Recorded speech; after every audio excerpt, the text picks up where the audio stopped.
In the ruins of Ukraine's National Chernobyl Museum, the cleanup is starting over from scratch.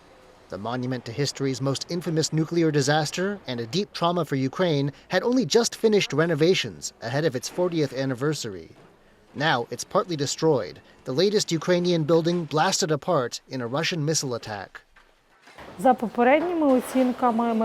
According to preliminary estimates, we have lost 40% of the museum exhibits that were on display.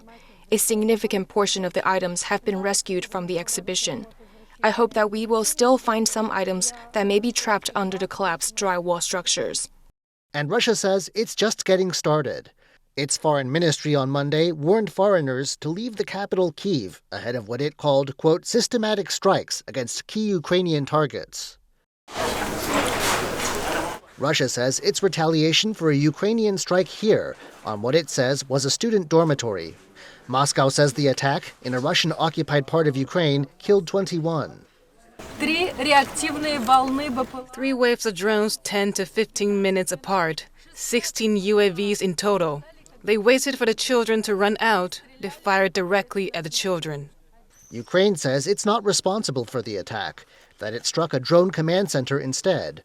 But Russian anger hasn't abated. Ukraine's government is telling its Western allies not to flinch in the face of this new threat, hoping to shore up support as Ukraine and Russia continue to trade deadly attacks. We are currently telling our partners that there is no need to give in to this Russian blackmail. We have all been through this before, and we know when Vladimir Putin amps up this rhetoric, that is, he escalates, tries to influence this so-called Western mentality, whether it's nuclear threats or joint exercises on the territory of Belarus. This is his way, you know, once again, of mocking all peace efforts. European allies, at least, seem to be staying put. The head of the EU mission in Kyiv says the bloc's presence in the city will remain.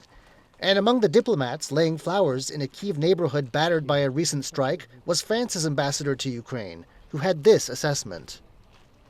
But as you can see around me, actually, normal people are working normally here today. It's a way to demonstrate resilience, and I think it's extremely important that we, around the world, we would support that.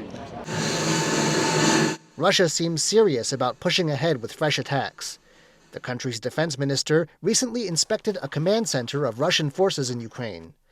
Scenes like this, and the recent firing of an Oreshnik hypersonic missile at Ukraine for just the third time in this whole war, show Russia does not appear to be slowing down. Andy Hsueh and John Van Trieste for TaiwanPlus.